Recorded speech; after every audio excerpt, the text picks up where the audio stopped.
Welcome, everybody, to our live today, where you and I are going to uncover how to lead Generation C in your business. Our wonderful Gen C folks who are um, getting into the marketplace, getting into the workplace, and all the great opportunities that comes with, and all the potential challenges too. And so, this is going to be a very valuable video for you today who are in business or looking to start a business and really embracing this new generation that is entering the marketplace. So, everybody, welcome, welcome. Hope you have a beautiful day or evening wherever you are. I'm just coming off of a 3-day fast. I stopped it last night, and today I feel incredible. It was worth it. And I don't know if you've ever tried fasting. If you have, let me know in the chat. But it can be pretty intense, especially if it's a multi-day fast.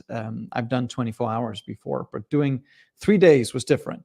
But then again, when you look at the difference between successful people and the not so successful ones, I tend to believe that successful people, they're fully focused on intentions for their life, and they've given up distractions, especially in the short term. Whereas people who don't succeed, who can't seem to make things happen, they're fully focused on distractions, and they virtually have no intentions for their life. So the willingness to pay the price short term becomes very little. Hello, everybody. Good to see you. There's a few folks with us live. We haven't done an email this week on this video because we have so many things going on in our community. So we didn't want to bombard you. But so I anticipate a lot of the folks are going to be watching the replay, which is just as great. But today, it's all about how to lead Gen C in your business and all the great opportunities and all the challenges that it potentially can come with. So if you're with me live, let me know that you are here. Let me know where you're from. I'd love to know. And we're going to dive into a subject today that is becoming more and more important. And it might not even be that you have a business yet that you are trying to lead people in, but maybe you are trying to lead family members that happens to be Gen C. And then some of these insights will really benefit you as well. Hi, Sine. And speaking of one of our companies, Gen C's, she shows up. There's Sine. That's good. So who are Generation C, and and what are their attributes? So it's generally people who are born between 1997 and 2012. And so that means Generation C right now are between the age of 12 and 27. And we have 8 team members on our team, and 50% of them are Gen C. And that means they are in their 20s, and it's a lot of leads to a lot of great dynamic results and great opportunities too. Some challenges which we're going to be talking about, and you might recognize those in your life as well. So if you're watching live or watching the replay, think about the youngest people that you have in your business and on your team. How do they really stand out compared to older generations? What differences do you notice? One of the things that I've picked up over the years is that the older generations still tend to adhere to the old rigid organizational structure where it's trickled down, and there's a boss on top and there's everybody else. And that is not the way leadership works today. And you'll find out why in a little bit. But this is important. So try and reflect on the people that you're trying to lead. Maybe it is your family, maybe it's your extended team, maybe it is team members in your business. So how is Generation C different, and how does it show up in their work? We're going to be talking a little bit about pros and cons here. And there's a host of each, but I would tend to believe that the pros always outshine the cons. And one of the pros about Generation C is that they're much more independent in their thinking, whereas baby boomers and other generations are more they're thinking more cohesively, and they're more worried about what other people think. Gen C tend to be more forward leaning in that aspect, and they don't think as much about what other people think as older generations. They're very tech savvy. So think about it. This generation, they grew up with social media, with digital platforms. They're very used to it. It's been part of their fabric of life for their whole life, most of their life. And so they're digital fast learners. They get things under their skin really fast when it comes to digital platforms, whereas older generations can have a hard time with that. And we've seen that too on our team.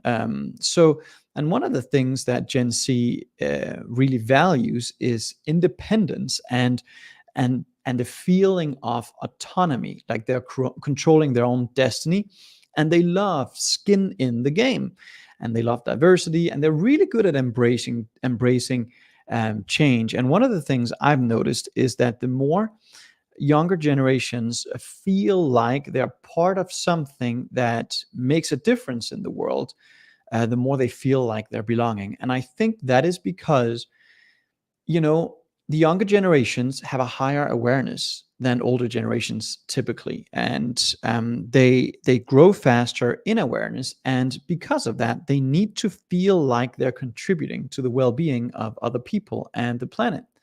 And so that becomes a pillar in a Gen Z's mindset when they step into a business.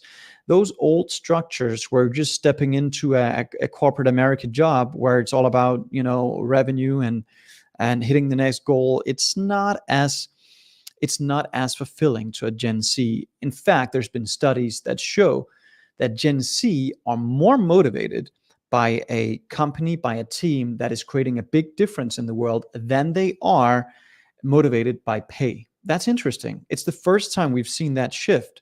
And so leaders who don't understand that and appreciate that are at risk of a high turnover, because Gen Z needs to be led by other values. And so that's one of the things that I tend to believe that we're really good at in this company, is leading with the change that we want to see in the world.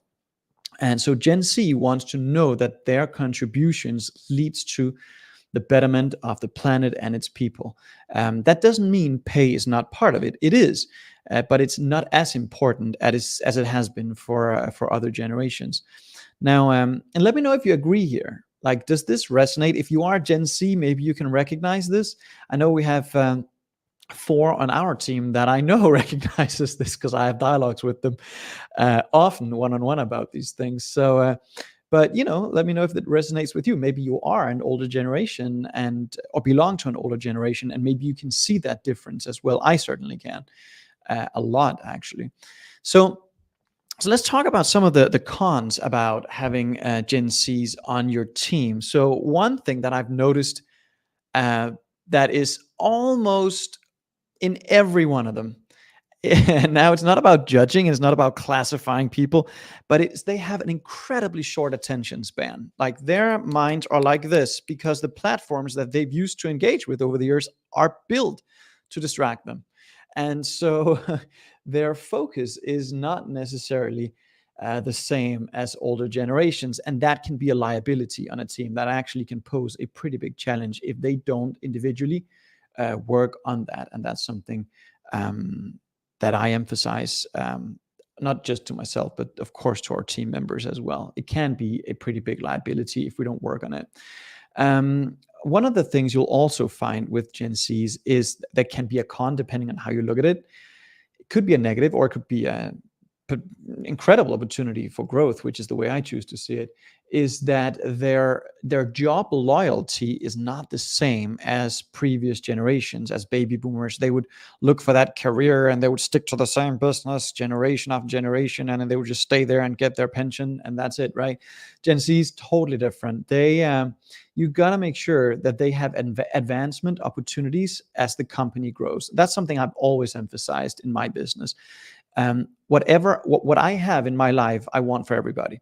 So as the company grows, everyone wins on my team, and that's, I think, a prerequisite today. Really, when you're leading people, especially Gen Zs, and if they don't feel like they have advancement opportunities within the business, they're gone as fast as they came. And I think the thing about them feeling like that they are belonging to a worthy cause is one aspect of that, but another thing is too their attention span, again, they bounce around a lot, I believe, because they're not as good as going inward as older generations, because they have been placing their focus outside of themselves in digital platforms for most of their life. And so they're easily distracted, they're easily living through their senses, they're not as introspective as older generations probably were. That's just my assumption here. I'm just speaking from personal experience. So one of the things we can do to change that, if you are leading Gen Zs, or if you have a team or a family with Gen Zs, is implement more time to really talk about, get their feedback, do one-on-one meetings, hear from them, and don't listen to hear, listen to understand. Where are they really coming from? When you make a conscious effort to listen, you will pick up the nuances, and I think that's really important. On our team, I have one-on-one meetings with all my team members every week, and then we have a collective team meeting as well. And on those one-on-one meetings, I ask about personal life and professional life at the same time. I think that's really important. Businesses that still separate the two, that you can, if somebody is not doing well on the team, you can make book on the fact that they're not doing well in their personal life. Something's going on in their personal life. And I believe, as a leader, it's our responsibility and our job to really help them, not just from a business perspective, but from a leadership perspective, from a personal mentor perspective. And I believe Gen Zs in an increasing degree needs more mentorship than the old school leadership, where it's trickle down again. It's a concept I'm going to be talking about later. That's called bi-directional leadership, mentorship, which I love, and it's something that helped me tremendously in the business, and it will help you too. So, how can leaders make Gen Zs better at their job? Let me know if this resonates. Like, if you have a business, are you maybe committed to changing things around a little bit? Maybe you haven't had those interactive one-on-one dialogues as often as you could have. So we did a podcast recently with a guy, wonderful leader in Denmark, who just sold his business for 1 billion Danish kroners, which is a lot relatively compared to where the majority of businesses are. And he said the thing that really took his results to the next level was when he took 40% out of his calendar time and allocated that time to check in with his team members. And I think leadership today is more about mentorship, and it's more about being present, being available for your team to help them lead themselves. So the leaders of the past probably were very busy getting their teams to think highly of them as a leader. The extraordinary leader today is more preoccupied with getting their teams to think highly of themselves. And that's where effective leadership and mentorship comes in. So how can we as leaders make Gen Zs better at their job, at their positions in the company? One of the things I've noticed is that you have to let go of the how for Gen Zs. You've got to empower them, letting them know what the outcome is, and then empowering them to get there. Let them figure out on their own creative solutions. They value independence. They value freedom to work from wherever they are. And because of that, because of the fact that they need to feel a sense of autonomy in the way they go about things and in the way they work, we as leaders can empower them to create an environment that is conducive to that way of living and working. Now, that was a big sentence, but so we'll redo that. We'll do that one more time. So I believe as leaders, it's our job and our responsibility to create the environment for a Gen Z worker to that really is conducive to their unfoldment, to them bringing more to the surface. So, for example, my company are right now sponsoring 3 trainee visas for 3 of my Gen Z team members that are coming over here to work alongside me here in Miami. And it's going to give them a sense of tremendous freedom and tremendous opportunity to work from wherever they want. And we've also invested in WeWork memberships. So, for instance, Sina, who just came over here last month, She's working in WeWorks, which is a global chain. It's an office thing where everybody can meet and go work, and that gives her, I believe, a greater sense of autonomy and just sense of freedom, and that is important. So with Gen Zs, we want to help define the outcome of the task, the role, the responsibilities, but then giving them the environment that's really conducive to them bringing more to the surface. And as they do that, their creativity will flourish, and they will come up with creative solutions that you probably wouldn't have thought of, and that's really good. So, how do you see those pros and cons showing up in your workplace? Are your Generation C employees, are they taking control, or are they more easily getting distracted? Maybe you can recognize that. Hey, Pia, good to see you. Welcome, welcome. I know you have a business, and I'm not sure if you have team members, but if you are going to be hiring Generation C, this is definitely something that's valuable to you. So one of the things I would recommend if you have Gen Cs, or if you're going to employ Gen Cs, is that um, you know give them projects to own fully, and then allow them to take ownership. Allow them to take it and run with it, and then just test out their ability to handle things with minimal supervision and minimal um, interference, where you just provide feedback on their progress, and that's it. That's not easy in the beginning, especially if you've built your company from scratch. Handing over projects can feel scary, but that's when trust comes in, and you have to realize also where your fears are coming from in that process. So as you work with those fears and you override those fears, it becomes easier and easier to delegate and outsource with trust and autonomy. And you do it in a small scale first, and as that proves successful, you can increase the scope and scale of those responsibilities. And so let's talk a minute about, I love that you guys can recognize it. I see Sina can recognize it. That's the way she lives today. And I think that's something that suits her very well.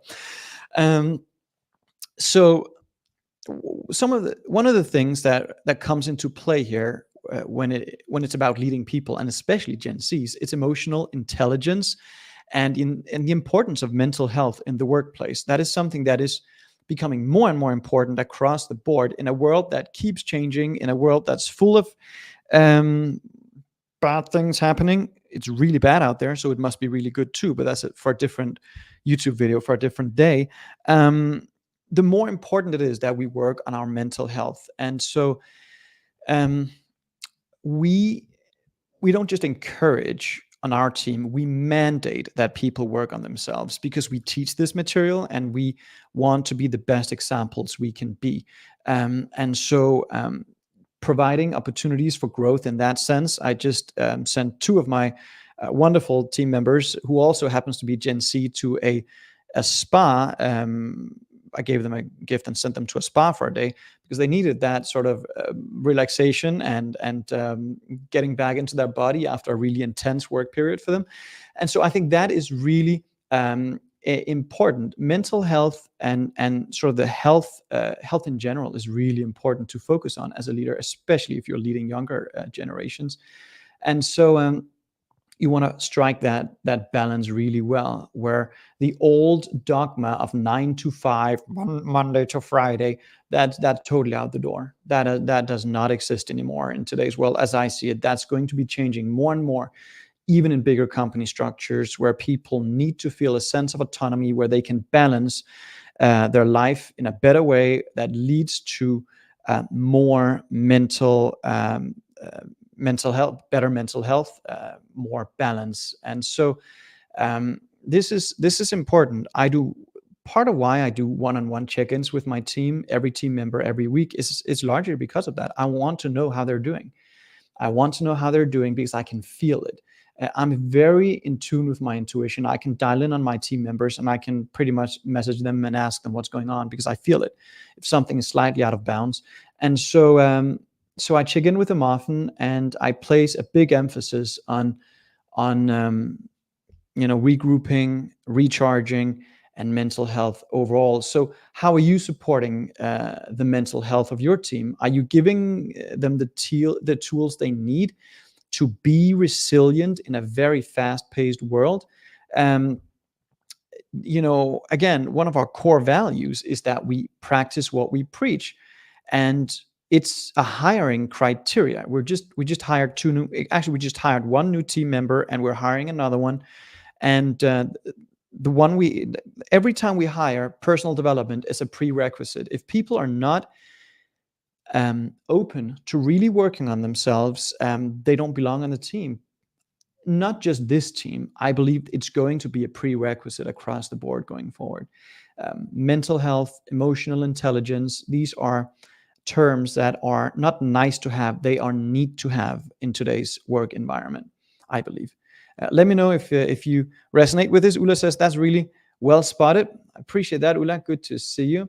So if you're watching this and you are leading a team and you have Gen Zs on your team, or any team, I would encourage you to introduce mindfulness practices, wellness programs into the workplace. And let your team members take ownership if they're passionate about it, which you will find most of them are.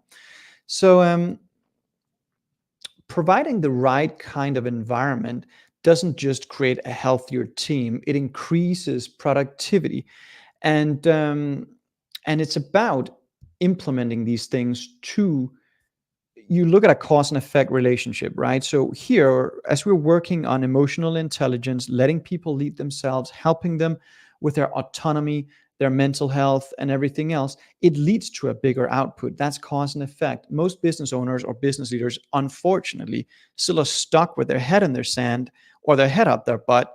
Sorry, and they want the outcome, but they're not focused on the main cause. If they were just to focus on creating an environment that is conducive to the growth of their employees, the effect would take care of itself. It always does. And so, are you doing that? Are you placing the emphasis where it needs to be placed on the main cause? And so, here are a few tips. Let me know in the chat if this resonates, and how it resonates with you. So we're back to the cause and effect relationship. And if you want to dive deeper into that, I've created another YouTube video about the natural laws of the universe, and we're going to link to it here at the end of this video so that you can go check that out. But this is really important. It's so basic and it's so simple and it's so misunderstood anyways for a lot of leaders, especially leading younger generations. Um, so let's talk about communication real quick with Generation C. How do you change is communication different with younger generations as opposed to older generations? And the answer is a resounding absolutely it's different.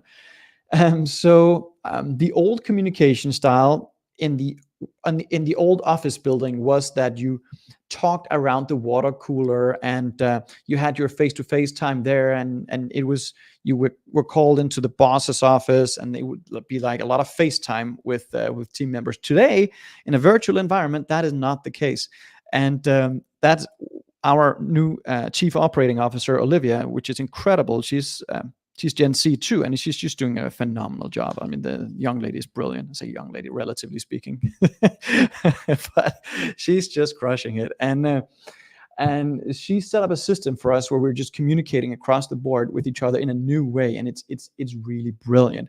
So communication today is different with Gen Z. It's more digital. And whereas I felt the need to meet more FaceTime, more Zoom time, and that was not the case for her. She's like, no, we're setting up this communication channel. Send me a voice note and I'll take care of things. And so I had to retrain my brain a little bit back to the whole bi-directional leadership that I'll get into in a moment. But so FaceTime is not the same for this generation. It's not needed as much for this generation, I should say, that it is for older generations. It's not that it's not appreciated. It is. I know when we're getting together as a team physically, it's just wonderful. Nothing beats it. But it's not as necessary to get things done as we think it is. So communication with Gen Z is way more digital through digital platforms as it probably would have been for older generations. So are you communicating in a way that your team really prefers and appreciates, or are you sticking to outdated models where you think you need to spend a whole lot of time with them face to face on endless meetings, or are you leaning towards a more streamlined way of communicating? Slack is a great platform that we're using. Different channels in Slack based on different focus areas in the business. It's extremely efficient, and it saves us a lot of time. Um, so I would encourage you to start utilizing platforms like that if you haven't taken the deep dive already. There's Slack, Trello, Asana. There's a lot of great platforms. Asana is a project management tool. We use that. There's Slack, which is a communication tool. Then we have all our CRM systems. So there's a lot of things there. And I'd probably encourage you to find somebody that can help you integrate these things if you are a leader that needs help in that regard. But what we have to realize is that communication is the backbone of all successful leadership. And when you master communication, you're mastering the output of your team. And so let's take a step back and ask ourselves, what is mastering really? You're mastering something when you execute on things effortlessly without the use of conscious resources. So you have to go from understanding it intellectually to integrating it subjectively to a point where it becomes a habit. Now you execute on it effortlessly without the use of conscious resources. That's when you're mastering something. And I believe we can all get better in those areas for sure. I know I'm going to keep mastering this for the rest of my life, but it's certainly a worthy cause, because the better you master this, the better you're going to be mastering the output of your team and your business. So back to now I want to go a little deeper into the whole idea about bi-directional leadership. So your weaknesses might be the strength of a Gen Z, and or vice versa, across the board. And bi-directional leadership is really a concept that Dave Kerpen put words to in his great book, Get Over Yourself. I love that book on leadership, and if you don't have it, get it and really study this concept. And bi-directional leadership means that you are learning from your team members across the board. You're learning from each other. So I'm learning a lot from the Gen Zs that we have in our team, and I know they're learning a lot from me.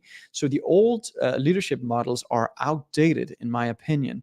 And it really speaks to the idea that before you can become a great leader at something, you have to be a great follower. And we're all leading or following in different areas of our life. In the case of where the business is going and the vision, I'm leading, and I know my team members are following that vision. But in other aspects of my business, my team members are leading and I'm following. And that's bi-directional leadership. It's something that Napoleon Hill put words to, and something Bob Proctor really helped me understand when I started my journey. And he told me once, he said, Anders, you are a great leader because you have been an intelligent follower for so long, and you're going to keep leading or following in various areas. I remember when he and I created our program together. Bob Proctor and I actually created a program together. Not many people know that, but we did, called The Secret to Real Magic. And I remember he handed me the entire autonomy and authority to create the entire production plan, the program, the content. And so I was leading in that regard. When we got into the studio and it was time to record, he started leading and I followed. And so on my team today, with Sina, for instance, that's doing our social media because that's what she grew up with. That's what she's extraordinarily good at. And I follow and I let her lead. And in other areas, I lead and she follows. In the same with Olivia, and the same with Miguel and Miguel, the same with Josefina, the same with Alejandro, same with all of our great team members. So bi-directional leadership is something that is so important to understand, and it's hard for a lot of leaders because they have their egos way too big, and egos are really the only problem in many cases. The ego takes over and I know better, right? And that's pretty dangerous. So bi-directional leadership, make sure you understand that concept and get the book Get Over Yourself by Dave Kerpen. So like I said, before you can become a great leader, you have to become a great follower of principles, people, and other projects that have demonstrated themselves to work. And we would love to take a dialogue with you about your leadership, about your goals, and where you're taking your company and your team, and how you can take your leadership and your company to the next level. our teams are making ourselves available often for one-on-one sessions where we help you look at where you are in your life and in your company, where the challenges are, and if it's a match, it might not be, but if it's a match with something we're doing, we will present you with a possible path forward to help you create whatever it is that you deserve. And we will put some links down below where you can apply for a strategy session with our team. And so I would encourage you to check out all the great resources below the video and check out the video that we have linked to here afterwards that has to do with the natural laws of the universe, because the law of cause and effect very much underscores everything that you and I have uncovered today in our video. So I hope you enjoyed this. I thank you for being with us here live. And if you're watching the replay, let us know what you think about the concept and how you intend to integrate this in your life and in your business. It's not who you are that holds you back from anything you want in your life or in your business. It's all those illusions of who you think you're not. And bad leadership could be one of them. I'll see you next week. Bye for now.